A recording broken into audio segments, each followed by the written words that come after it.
स्वागत है आपका बुलेटिन में। मैं हूं आपके साथ रागिनी सिंह राठौर। रुक करते हैं उत्तराखंड की खबरों का।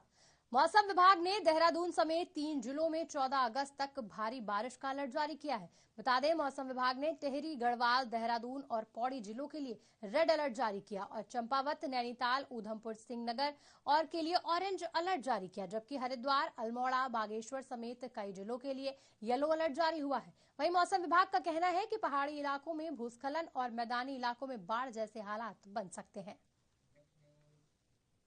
मुख्यमंत्री स्वास्थ्य संवर्धन योजना के तहत न्याय पंचायत में खुलने वाले ओपन जिम में पलायन की बड़ी समस्या है। खेल निदेशक जितेंद्र सोनकर ने बताया कि 15 दिन के अंदर ओपन जिम खोलने के निर्देश दिए गए थे, जिनमें से 17% से ज्यादा स्थानों पर ओपन जिम नहीं खुल पाए। बता दें, मुख्यमंत्री पुष्कर सिंह धामी ने ये घोषणा की थी, जिसके अनुरूप ये ओपन जिम खोले जाने थे, जहां खेल मंत्री रेखा आर्या के निर्देशानुसार 2 महीने के अंदर ओपन जिम खोले जाने हैं। देखिए, ओपन जिम का जो हमारा खोलने का जो प्रस्ताव था, प्रत्येक न्याय पंचायत स्तर पे एक ओपन जिम हमारा खुलना था मुख्यमंत्री स्वास्थ्य संवर्धन योजना के तहत। इसमें हमारे 7,788 न्याय पंचायत में ये लगना था, जिसमें 4,032 आपका जो था ये युवक मंगल दल और 1789 जो है ये महिला मंगल दल के द्वारा अभी तक लगाए गए हैं। और टोटल की बात करें तो 5,821 ओपन जिम अभी तक लग चुके हैं। और जहाँ पे नहीं लगे हैं वो संख्या हमारी है 1,967 है, 67। यहाँ पर अभी हमारे जो हैं वो जिस वित्तीय वर्ष में ये लगना था, उस वित्तीय वर्ष में जितना पैसा था वो उस समय डिस्ट्रीब्यूट हो गया था। उसके बाद जो शेष पैसा था वो अगले वित्तीय वर्ष में गया, तो वो सारे लगभग लग गए हैं। और जो ये नहीं लग पाए हैं, इनका एक बहुत बड़ा रीज़न ये है, पैसा तो हम इनका रिलीज़ कर चुके थे, जिला प्रशासन को पैसा हमने रिलीज़ कर दिया था।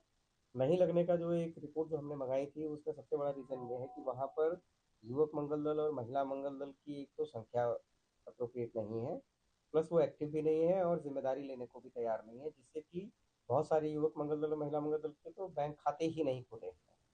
जब बैंक खाता खुलेगा तभी ये पैसा उनके अकाउंट में जाएगा और फिर वो इसकी जिम्मेदारी लेके इसको लगाएंगे। तो इसमें अभी हमने रिव्यू किया था और इनको 15 दिन का टाइम दिया है हमने अपने ब्लॉक स्तर पे। जो खबर देहरादून से है, जहां भाजपा संसदीय बोर्ड की बैठक शुरू हुई। इस बैठक में मुख्यमंत्री पुष्कर सिंह धामी, संगठन महामंत्री अजय सहित कई पदाधिकारी मौजूद रहे। बैठक प्रदेश अध्यक्ष महेंद्र भट्ट की अध्यक्षता में हुई, जहां बागेश्वर उपचुनाव को लेकर 3 नामों का पैनल फाइनल कर केंद्र को भेजा जाएगा, जिसके बाद केंद्र की ओर से प्रत्याशी के नाम पर मुहर लगने के बाद जल्द घोषणा होगी। देखिए, बागेश्वर उपचुनाव जो है हमारे मंत्री जी के देहांत के बाद हो रहा है और पार्टी स्तर पे व्यापक तैयारियां हो गई हैं। बूथ स्तर पे भी हम लोग पूरी तैयारी है। आज चुनाव समिति की बैठक यहाँ पे संपन्न हुई है और मैं कह सकता हूँ कि भारतीय जनता पार्टी जो है बहुत अच्छे मतों से वहाँ चुनाव जीतेगी, क्योंकि हमारे स्वर्गीय चंदन रामदास जी ने भी बहुत अच्छा वहाँ विकास का काम किए हैं। वहाँ की भी जनता चाहती है कि डबल इंजन के साथ बीजेपी के साथ देना है। तो मुझे लगता है कि इस बार हम पिछले साल जो मत पड़े थे हमको चुनाव में, उससे भी ज्यादा साथ बागेश्वर को लेके है। और आज बैठ के जो भी प्रत्याशी के बारे में निर्णय होगा वो हाईकमान के पास भेज के और उस पर अंतिम निर्णय जो भी होगा वो करके और पार्टी पूरी। उत्तराखंड के डीएवी पीजी कॉलेज ने सेंट्रल यूनिवर्सिटी एंट्रेंस टेस्ट के आधार पर स्नातक में प्रवेश के लिए प्रक्रिया शुरू करी है। पहली मेरिट लिस्ट के बाद पहली वेटिंग लिस्ट भी जारी की गई, जहां इन दोनों लिस्टों में शामिल 1,895 छात्रों ने अपना एडमिशन लिया। Professor KR. जैन ने बताया कि कॉलेज में यूजी की कुल 3,815 सीटें हैं और अभी तक 3,403 छात्रों के पंजीकरण हुए हैं, जिसमें 546 इनएक्टिव पाए गए। मेरिट की पहली लिस्ट और मेरिट की पहली वोटिंग लिस्ट के छात्रों का एडमिशन जारी है। अभी तक 1,895 छात्रों का ही दाखिला मिल पाया है, अन्य सीटें खाली पड़ी हैं। आखिर वोटिंग लिस्ट के बाद जितनी सीटें खाली रहेंगी उसमें फिर से पंजीकरण शुरू किया जाएगा।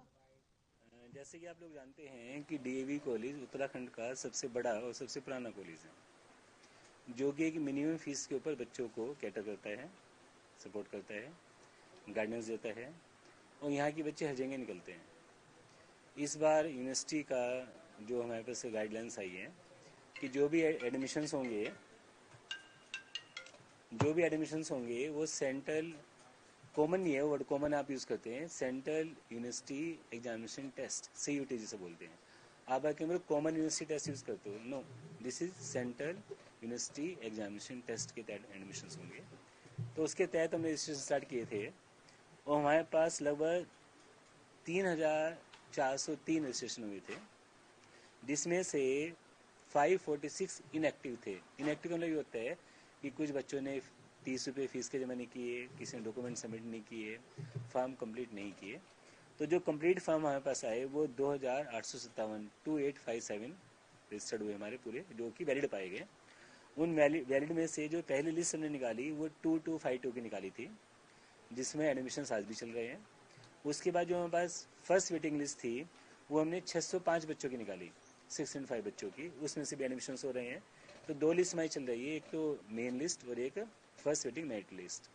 तो इस प्रकार कुल मिला के 2,857 बच्चों की लिस्ट हम निकाल चुके हैं, 2 लिस्ट।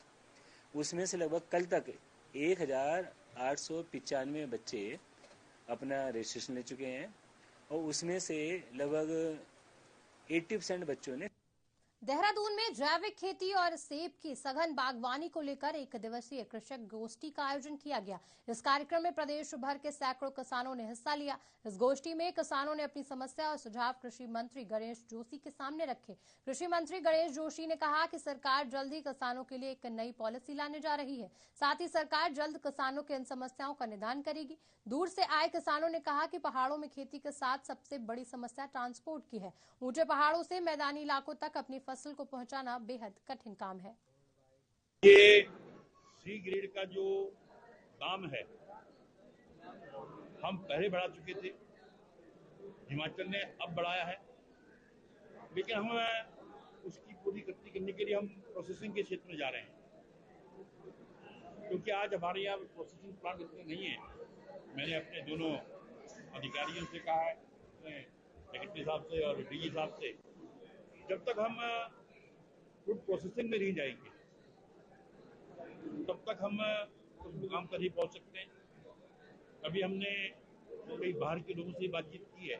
उदाहरण के लिए मैं आपको बता रहा हूँ, पंजाब के अंदर और हरियाणा के अंदर किन्नू बहुत बिकता है, वो 5 रुपए 6 रुपए किलो वहाँ पर बिकता है, फेंक भी देते हैं। वहाँ के लोगों ने एक प्रयोग किया, उन्होंने उस सस्ते फल को लिया और उसकी ब्रिक बनाई और उस ब्रिक को एक फ्रोजन गाड़ी में गोवा भेजा गया, क्योंकि वहाँ लाइसेंस की समस्या एक तो ट्रांसपोर्टेशन की होती है। हम लोग आते हैं बहुत दुर्गम क्षेत्रों से, क्योंकि सेब नीचे तो होता नहीं है, सेब ऊपर ही मतलब काफी हाइट पे होता है, तो मेन वहाँ ट्रांसपोर्टेशन की दिक्कत है। दूसरा फिर हमारे यहाँ कोल्ड स्टोरेज वगैरह इनकी कोई सुविधा नहीं है, ट्रांसपोर्टेशन हमें बहुत मार जाता है उधर, और फिर मैन पावर की हमें बड़ी दिक्कत। उत्तराखंड में लगातार हो रही भारी बारिश के कारण जनजीवन अस्त व्यस्त हो गया है, तो कई जगहों पर बारिश के कारण सड़क धंसने की खबर सामने आई। बता दें, जहां दिल्ली से देहरादून तक जाने के रास्ते की सड़क धंस गई, जिसके बाद हाईवे का रास्ता बंद कर दिया गया। वहीं मोहन डॉट मंदिर के बीच सड़क धंसी है, जिसके बाद से भारी वाहनों की आवाजाही बाधित हुई।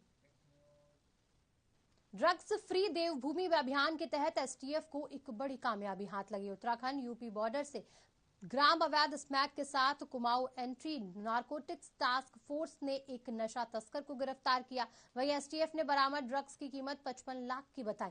बता दें, अभियुक्त उत्तर प्रदेश के बरेली से स्मैक लाकर उत्तराखंड से बेचा करते थे और लगभग 1 साल से स्मैक तस्करी का ये काला धंधा कर रहे हैं। एसटीएफ ने आरोपी को गिरफ्तार कर मामले की तफ्तीश शुरू कर दी है।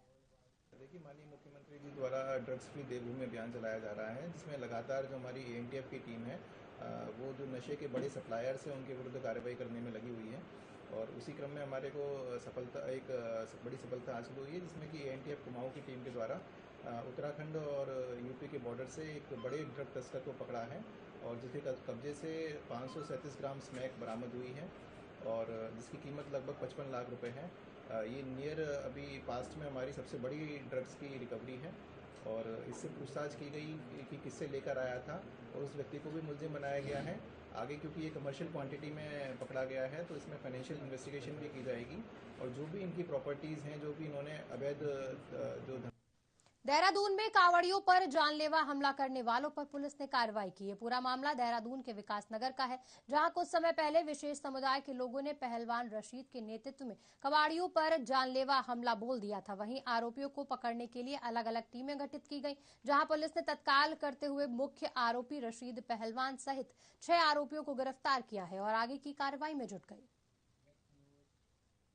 काशीपुर में भाजपा के पूर्व विधायक हरभजन सिंह चीमा नगर निगम को घेरने की कोशिश कर रहे हैं। ऐसे में पूर्व विधायक के इस बयान के बाद राजनीति भी गरमाई हुई है दिखाई दे रहा है, जिसके बाद कांग्रेस भी भाजपा पर जमकर निशाना साधते हुए दिखी। बारिश के चलते भाजपा के पूर्व विधायक हरभजन सिंह चीमा के घर में पानी घुस गया। इसी पर कांग्रेस ने पूर्व विधायक हरभजन सिंह चीमा को घेरना शुरू कर दिया।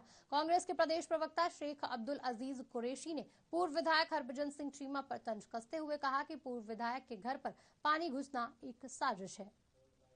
देखिए, प्राधिकरण की नज़र से अगर देखें तो प्राधिकरण की लगभग हमने कल बैठक किया था, तो 1.5 करोड़ की प्रतिमाह उससे आमदनी होगी और उसको हम लोग और व्यवस्थित कर रहे हैं और उसका जो सौंदर्यीकरण है उसको बदलने के लिए, उसके फसाड को बदलने के लिए इसको यूनिटी मॉल का रूप दिया जा रहा है। उसके लिए अब हमने आर्किटेक्ट्स जो हमारे इंडिपेंडेंट है उनको काम दिया हुआ है, उसको यूनिटी मॉल के रूप में बदल करके कैसे हम और इसे आय अर्जित कर सकते हैं, तो उसको लेकर के हम लोग आगे बढ़ रहे हैं और माननीय न्यायालय ने आज फैसला जो है प्राधिकरण के पक्ष में दिया है। निश्चित रूप से हम लोग उत्तराखंड में लगातार बारिश के चलते नदी उफान पर है, वहीं भूस्खलन की घटनाएं सामने आ रही हैं। ऐसा ही एक मामला रुद्रप्रयाग से सामने आया, जहां भूस्खलन के दौरान एक व्यक्ति 2 नदियों की धाराओं में फंस गया, जिसे एसडीआरएफ की टीम ने सुरक्षित बचा लिया। बता दें, उक्त व्यक्ति श्री केदारनाथ से वापस आते समय भूस्खलन क्षेत्र में पैदल मार्ग बाधित होने के कारण शॉर्टकट से नदी किनारे गुप्त काशी की ओर जा रहा था। इसी दौरान गदेर के तेज बहाव की चपेट में आकर गदेर के बीच में फंस गया।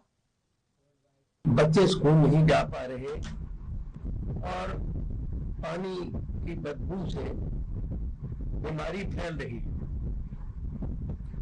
इसके लिए जनता के द्वारा, काशीपुर की जनता के द्वारा बार बार नगर निगम को छोटे बड़े नालों की सफाई के लिए कहा जा रहा था, परंतु खेद का विषय है कि नगर निगम के द्वारा इसकी तरफ ध्यान नहीं दिया गया, जिसके कारण आज पानी का निकास न होने से पूरे शहर में पानी भरा हुआ है। व्यापारियों के घरों और दुकानों में पानी भरने से करोड़ों रुपए का नुकसान। कोठी में पानी बगैर किसी साजिश के नहीं घुस सकता। जो यहाँ के गुलाबी सम्राट हैं, उनके घरों में पानी क्यों नहीं घुसा? जांच होनी चाहिए। और जहां तक नगर निगम की बात है, उनको बदनाम करना या उनके ऊपर किसी किस्म का लांछन लगाना मैं ठीक नहीं मानता। साजिश का बड़ा हिस्सा है हरभजन सिंह की कोठी में पानी घुसना।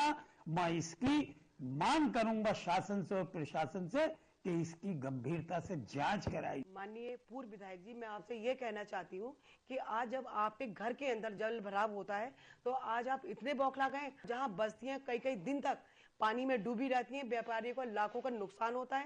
उन्होंने जनता को ठगने का काम किया है, जनता को चूना लगाने का काम किया है और आज उनके विकास के दावों। फिलहाल इस बुलेटिन में इतना ही। मुझे दीजिए इजाजत। नमस्कार।